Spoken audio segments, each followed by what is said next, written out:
Pledge of Allegiance, even though it may seem unnecessary. If someone's watching this video later, they're not going to necessarily know we did it at the first meeting, and I don't need a research committee chat telling me how I did do the Pledge of Allegiance. So, are we good? We're good. All right, so call me to order. Please rise for the Pledge of Allegiance. I Pledge allegiance to the flag of the United States of America and to the republic for which it stands, one nation under God, indivisible, with liberty and justice for all. All right, this is an open meeting of the Seward, Nebraska governing body. The city of Seward abides by the Nebraska Open Meetings Act of conducting business. A copy of the Nebraska Open Meetings Act is displayed on the north wall of this meeting room facility as required. Disclosure of meeting recording processes is posted in the meeting room. A participant sign-in sheet is available for use by any citizen addressing the council. Presenters shall approach the podium, state their name and address for the clerk's record, and are asked to limit remarks to 5 minutes. All remarks shall be directed to the mayor, who shall be determined by whom any appropriate response shall be made. The city of Seward reserves the right to adjust the order of items on this agenda if necessary and may elect to take action on any of the items listed. Please call the roll. Beck. Here. Streisand. Here. Singleton. Here. Hendricks. Here. Miller. Here. Wilkin. Present. All right, first item this evening is the draft minutes of August 17th, 2021. Move to approve. Second. We have a motion and a second. Please register your votes. Please display the votes. Voting in favor are Wilkin, Beck, Miller, Singleton, Streisand, Hendricks. Passes 6-0. All right, the next two items make up this evening's consent agenda. Move to approve. Second.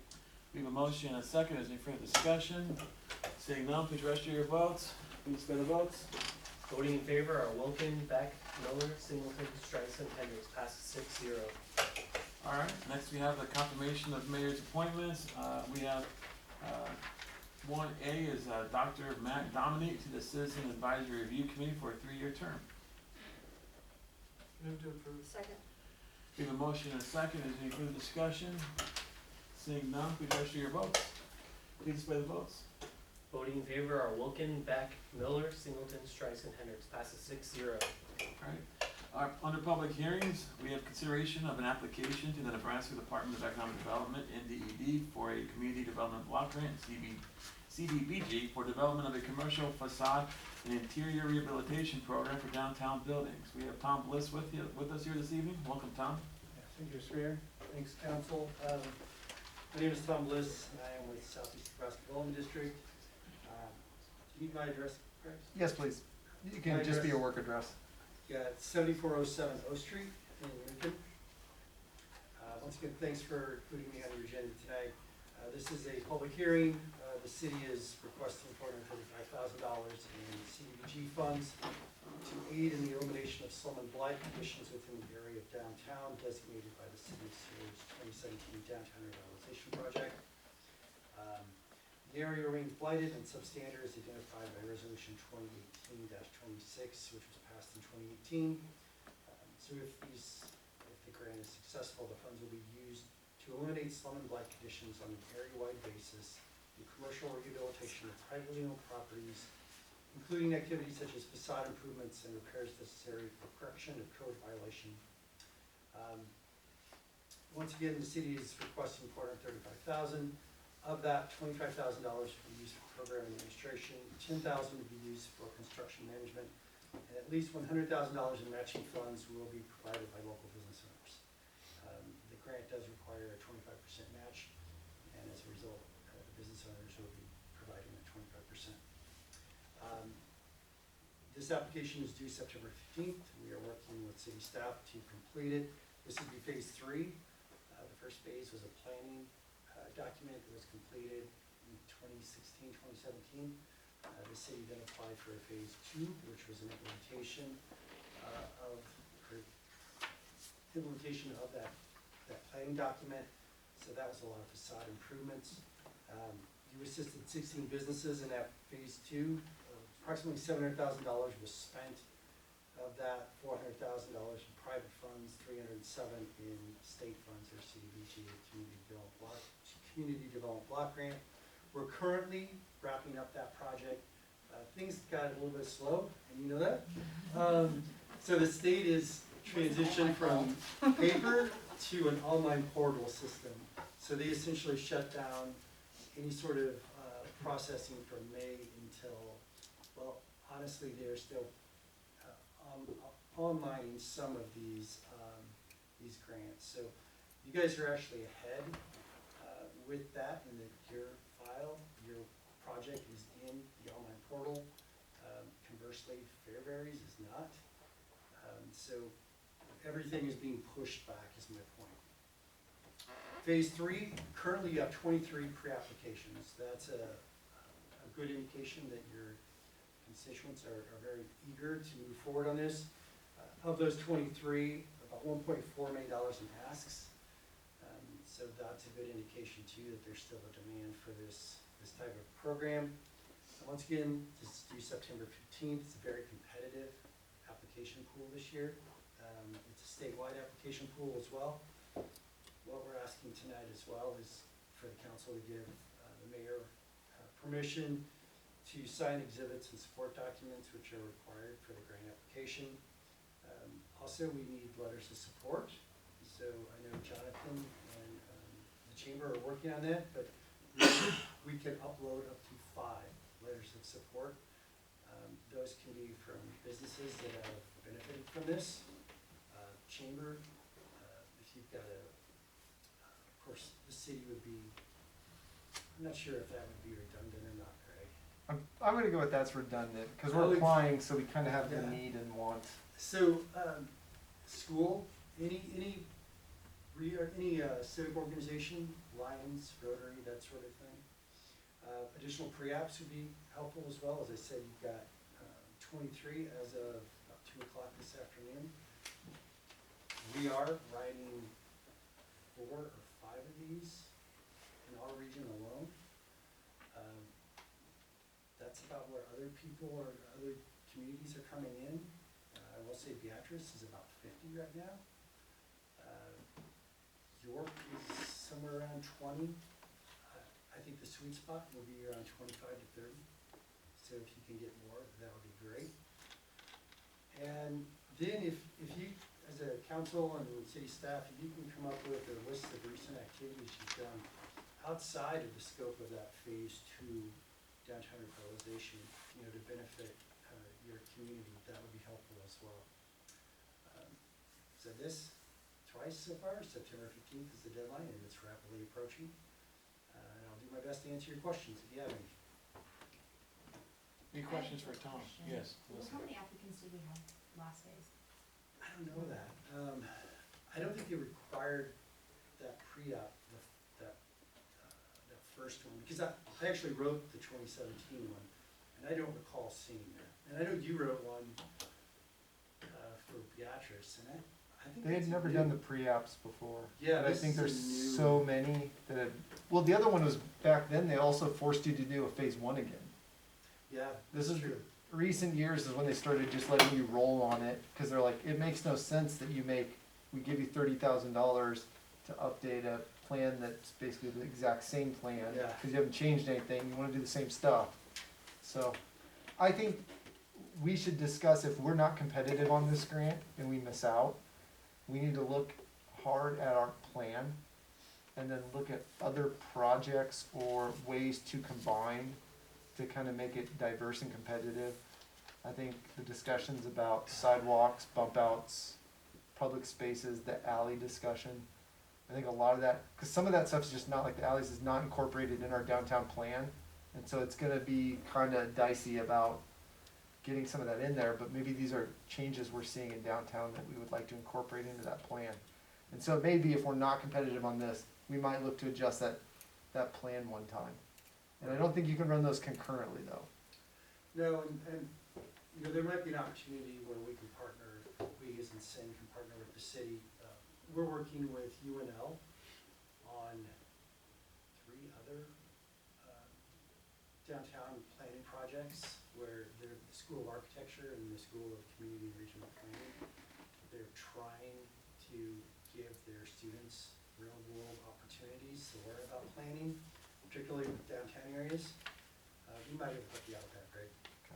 We just That need would be to, the spring of next year, though. okay, we just need to make sure that like, if we're seeing that there are some other viable projects or things that are just not in the scope of the downtown plan, And I think also like Pat Cold Iron talked about, maybe we also need to adjust the peripherals of that.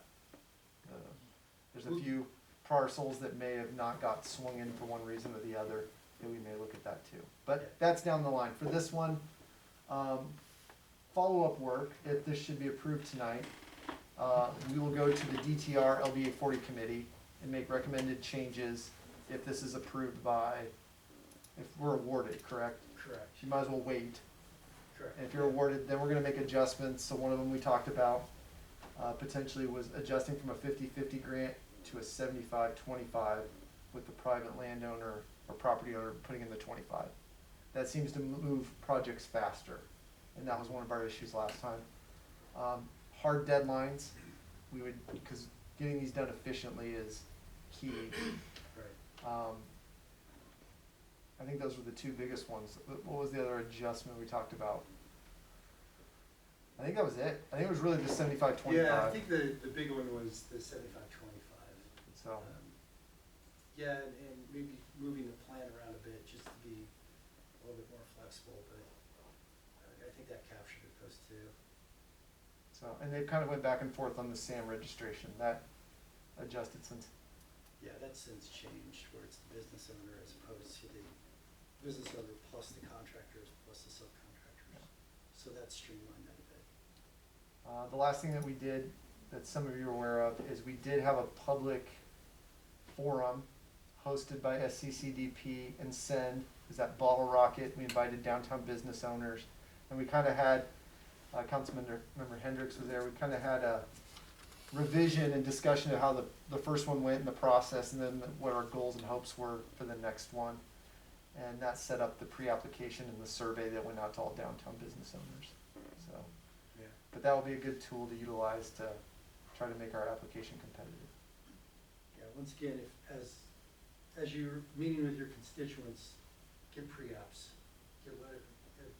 work with the city to secure letters of support. Anything along those lines will strengthen your application, and this is going to be a very competitive round. Any other questions or comments from the council? This is a public, yes, go ahead, Tom. Are we at a disadvantage because we've already received funding? No, I don't believe so. Actually, It's not weighted? the only community that is applying this time that hasn't received one recently is Fairbury. They just received their planning phase, so phase 1. They will be applying for money for phase 2. Beatrice, they secured some a few years ago. York is doing this again. Beatrice might be on 4 or 5. Yeah. Cause I was there when we did the original plan, and then they did a downtown public square project, then they did a facade rehabilitation, another facade rehabilitation. Seems that way. This might be their 5th on the same plan. I don't remember them planning out again. So 4th or 5th round for them. So to answer your question, I don't think it will hurt again. I don't think it will count against you. Any other questions or comments from the council?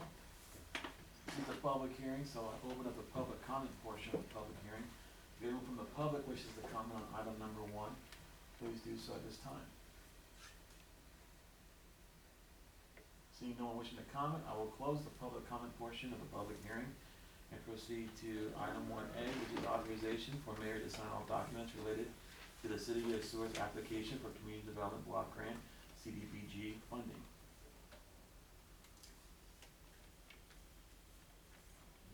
Motion to approve. Yeah, we don't need any discussion, right? Yeah. No, unless you have any questions or comments. If you're comfortable making a motion to approve? Yes, I am. Okay, and we have a second for John. We have a motion and a second. Is there any further discussion? Seeing none, please register your votes. Please display the votes. Voting in favor are Wilken, Beck, Miller, Singleton, Streisand, Hendricks, 6-0.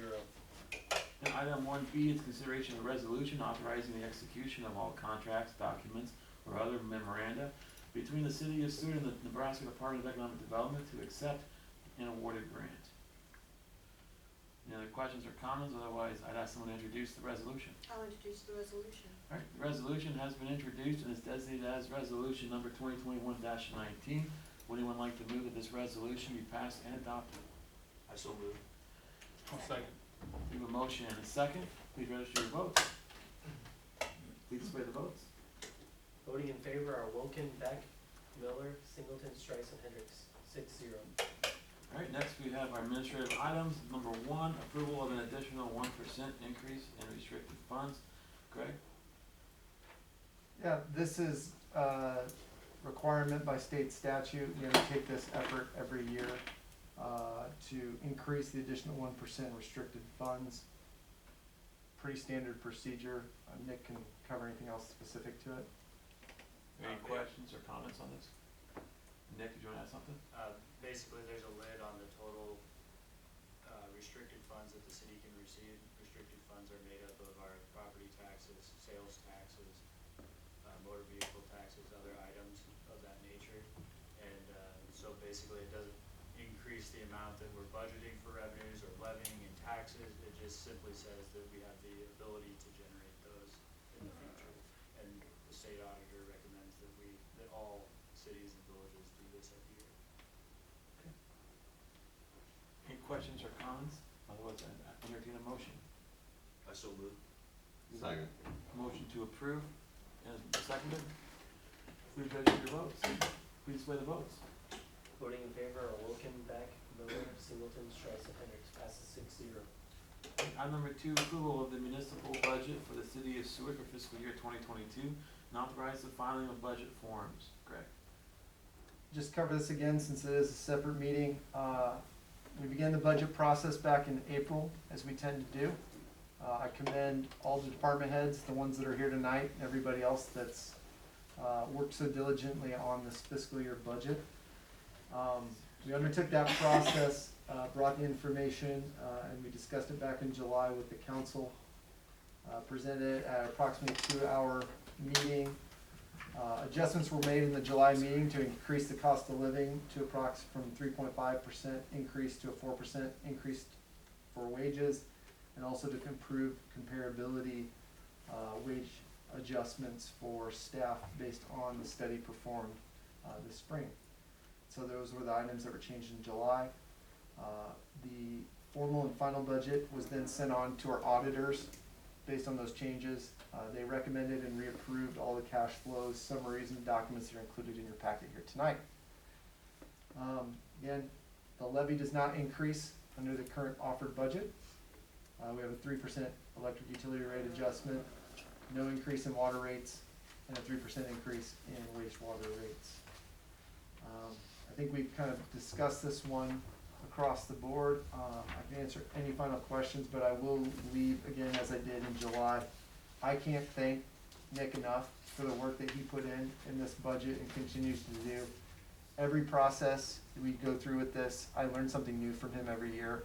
I always say if you learn something new, you get to go home. Well, I would have went home 1,000 times already with him.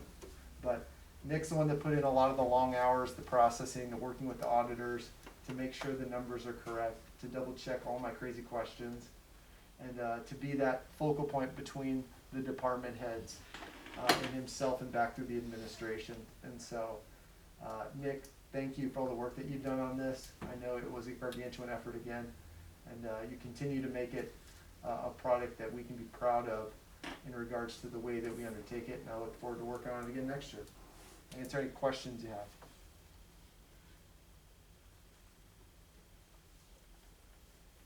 I'd just like to also thank Nick and everybody, and Greg, yourself, and everyone involved with the putting together the budget again. An awesome job, and I think we're on a good track.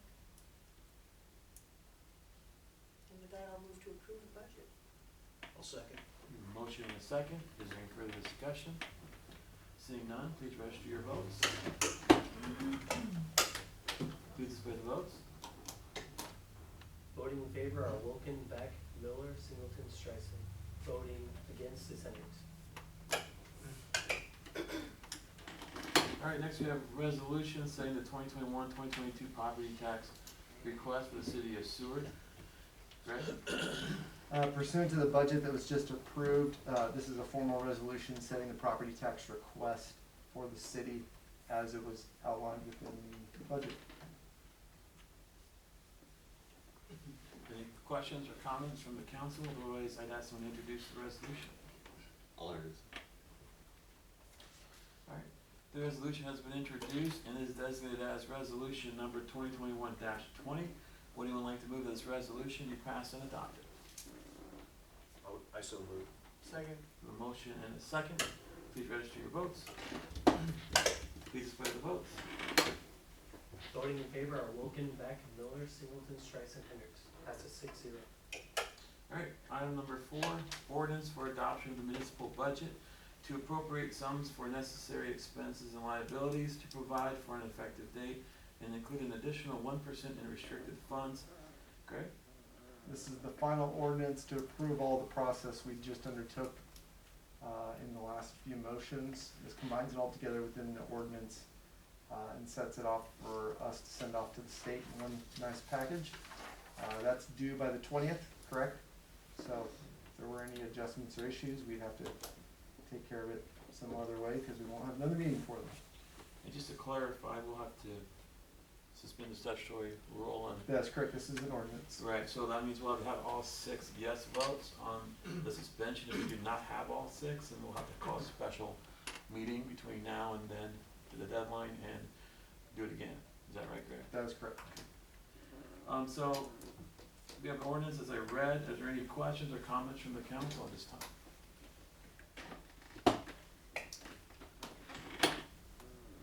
If not, I'd ask someone to introduce the ordinance. I'll introduce ordinance. Alright.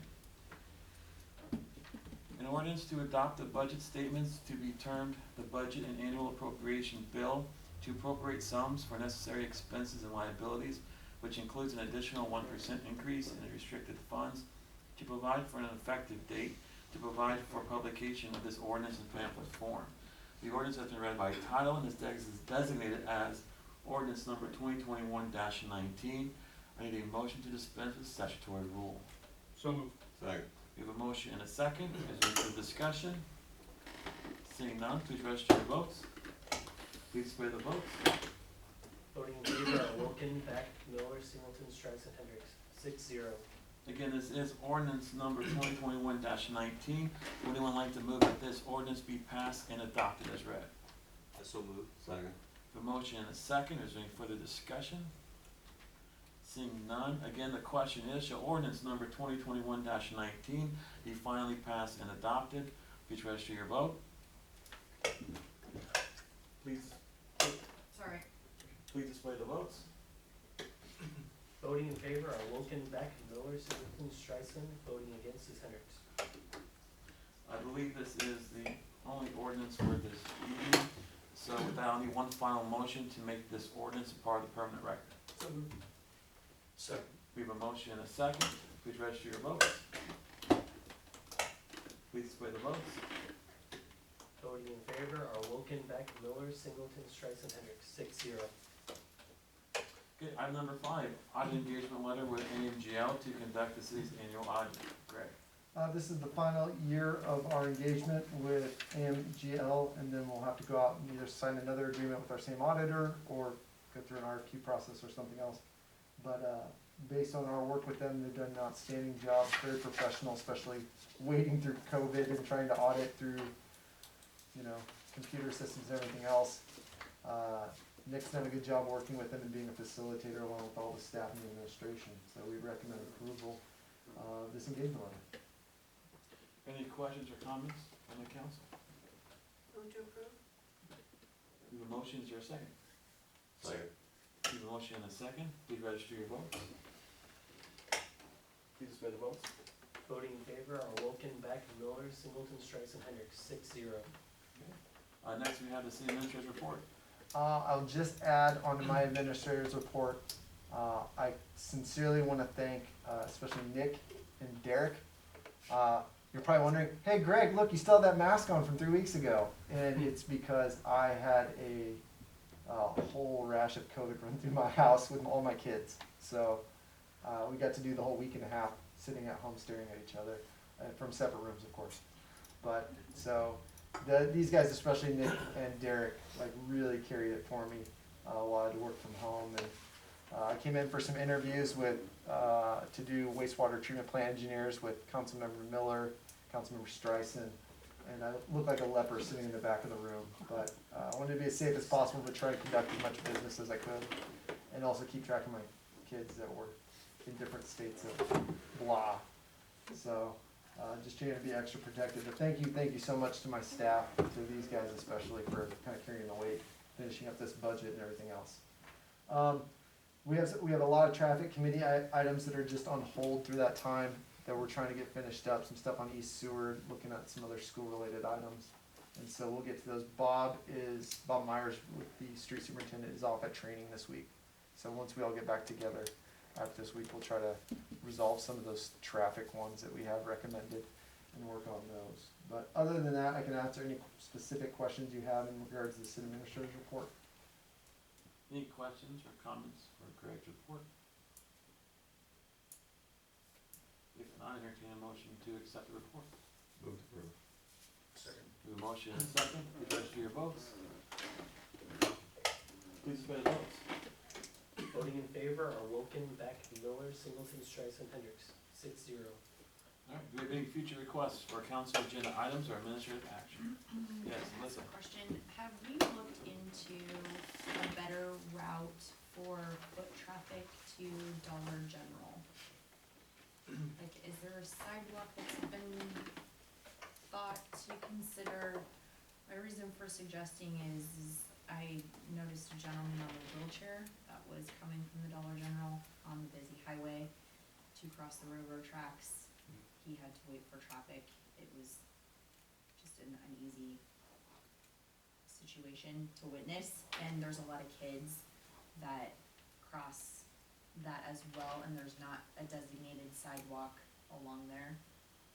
Just didn't know if that was, We'll have to talk to BNSF, because they'll be the end all be all for any crossings.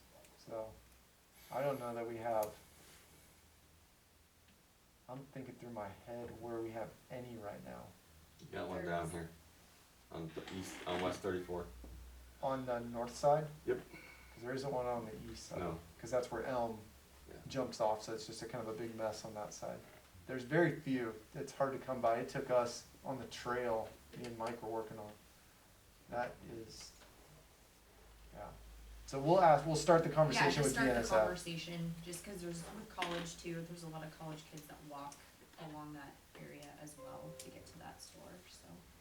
Just to Mike? start the I convo. might note that the crosswalks along Ash Street and that sidewalk along the west side of Highway 15 are being redone with that 315 reconstruction project in 2024. And so I think that's an opportune time. When they do the overpass. They'll do it from the railroad tracks north, but obviously that would be an opportune time to. When are they doing the bridge by where the old Orchland store? I know they're doing. They're not doing the bridge, Yeah. no, they're actually starting at the railroad tracks and moving north. Mhm. But the sidewalk up to the railroad tracks will be redone. And those crossings will be improved north of the railroad tracks and ADA compliant at that time. Yeah, so that would be the time to broach it with them, because we'll have and we can add it to it, probably. Because on that same subject, because I watch guys ride their bikes to either Tenneco or Pet Source. So that might be something we have to look at too. Because they're gonna do the overpass.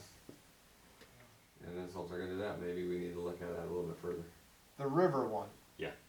Is the overpass over the main line. BNSF is a whole nother can of worms. Right. So, And then my second one is, what is it, Carroll K Road to Hillcrest is what I call it. No parking on the east side as well, cause I know there's no parking on the west side.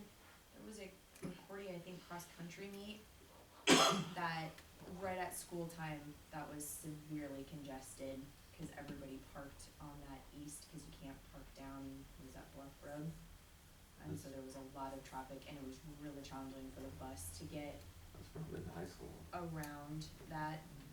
Didn't know because that road wasn't built for like standing traffic either.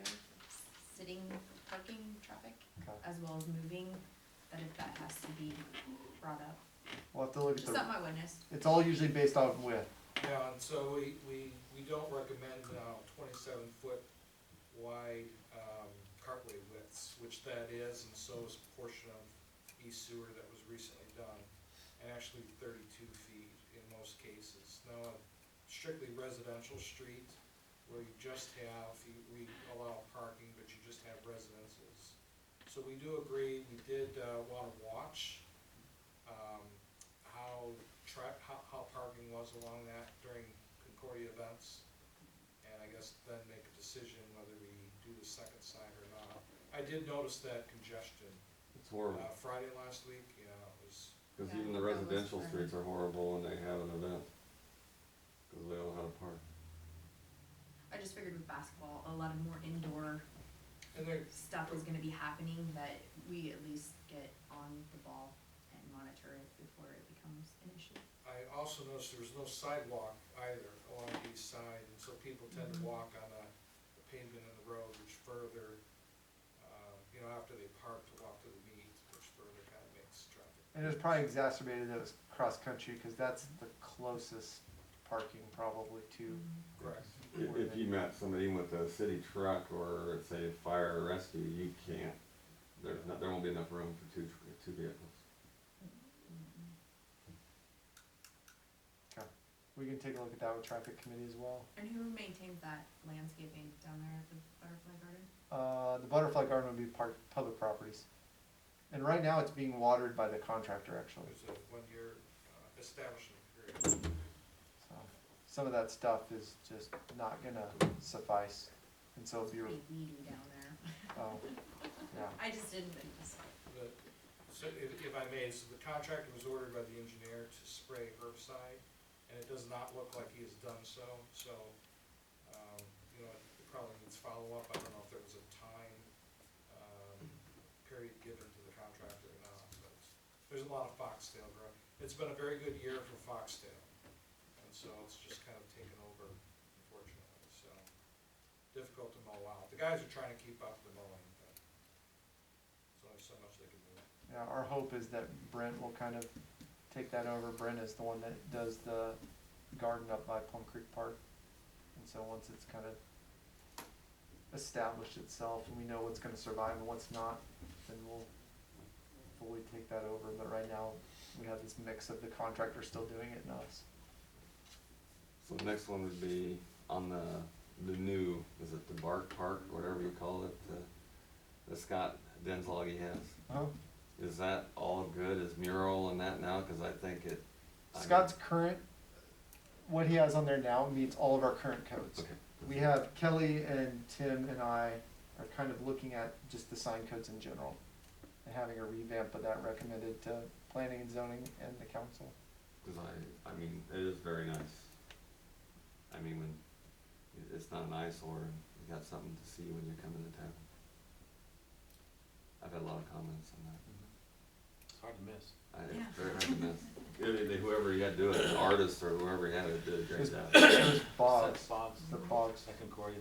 That's part of the timing issue is that you need to do before Concordia got back in school, and then Seth wouldn't have, I mean, he had the time, so that's why the timetable kinda got condensed, what he needed, if he was gonna do it, it just had to be done now.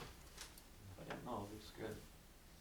And then add Lucas Bretman to the next agenda, new fireman, Okay. LUCAS. Any other future requests? If not, Harrison, you're up, upcoming events. Yeah, so I'm filling in for Jonathan tonight. He's with Kevin Meyer, our chairperson. They're presenting SCCDP's annual report, along with requesting approval for membership and funding agreements to Milford and Utica. They'll present the same information at the city council meeting on September 21st. Like Tom had mentioned earlier, SCCDP is supporting the submission of City of Seward's Phase 3 downtown revitalization. We're promoting the community downtown survey, gathering support letters and encouraging downtown building and business owners to fill out pre-applications.